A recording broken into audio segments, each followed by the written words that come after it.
Radio صدائے حریت جموں و کشمیر آپ سے مخاطب ہے محمد طارق خصوصی اپڈیٹ کے ساتھ۔ بھارت اور اس کے حوالی کشمیری نظربندوں کو ان کے سیاسی اعتقادات و تحریک آزادی کے ساتھ غیر متزلزل وابستگی کے لیے جان بوجھ کر غیر قانونی طور پر نظربند کرتے ہیں۔ کشمیری نظربند جیلوں کی سیلوں تک محدود ہیں، انہیں بھارتی جیلوں میں علاج و معالجہ سے محروم اور نظربندوں سے متعلق عالمی اصولوں کے تحت حاصل بنیادی حقوق دینے سے بھی انکار کیا جا رہا ہے۔ مسرت عالم بٹ اور دیگر کشمیری نظربندوں کی غیر قانونی نظربندی کے لیے بھارت بدنام زمانہ قانون پبلک سیفٹی ایکٹ کا استعمال بے دردی سے جاری رکھے ہوئے ہے۔ مسرت عالم بٹ کو بدترین سیاسی انتقام کا نشانہ بنایا جا رہا ہے۔ ان پر بدنام زمانہ قانون پبلک سیفٹی ایکٹ 38ویں بار عائد کیا جا چکا ہے، جو پوری دنیا میں جمہوریت کا ڈنڈورا پیٹنے والے بھارت کے چہرے پر تھپڑ ہے۔ بھارت مقبوضہ جموں و کشمیر میں عدم اعتماد کو ختم کرنے کے لیے 28 سے پبلک سیفٹی ایکٹ، جو کہ ایک لا قانونی قانون ہے، کا استعمال کر رہا ہے۔ زیر حراست کشمیریوں کے اہل خانہ بھارتی جیلوں میں باقاعد اپنے پیاروں کی خیریت سے پریشان ہیں۔ فسطائی مودی حکومت عدالتی احکامات کے باوجود کشمیری سیاسی نظربندوں کی رہائی کے سلسلے میں رکاوٹ پیدا کرنے کی پوری کوشش کر رہی ہے۔ نظربندیوں کا مقصد کشمیری عوام کی آزادی کے عزم کو توڑنا ہے۔ مقبوضہ جموں و کشمیر میں ماورائے عدالت قتل اور غیر قانونی نظربندیاں اہل کشمیر پر دباؤ ڈالنے کا ایک حربہ ہے۔ بھارت نظربندوں کے حقوق سے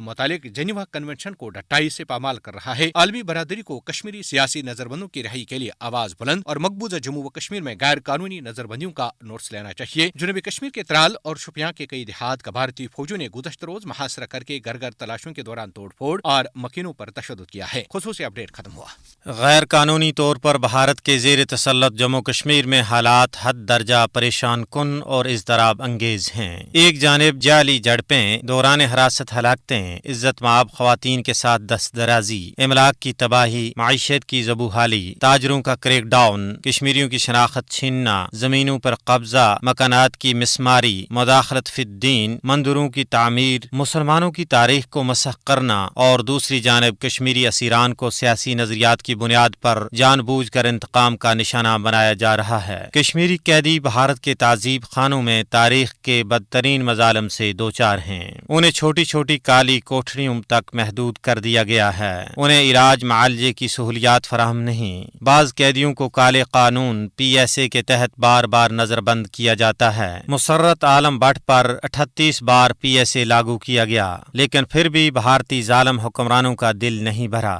غیر قانونی طور پر زیر حراست کشمیریوں کے اہل خانہ اپنے پیاروں کی خیریت کے حوالے سے شدید تشویش میں مبتلا ہیں۔ فاشسٹ بھارتی حکومت عدالتی احکامات کے باوجود کشمیری سیاسی نظربندوں کی رہائی سے انکاری ہے۔ اس طرح بھارت قیدیوں کے حقوق سے متعلق جنیوا کنونشن کی ڈھٹائی سے پامالی کر رہا ہے۔ ضرورت اس امر کی ہے کہ عالمی برادری کشمیری سیاسی قیدیوں کی رہائی کے لیے آواز بلند کرے، تاکہ انسانی حقوق کی پامالی کا سلسلہ ختم ہو سکے۔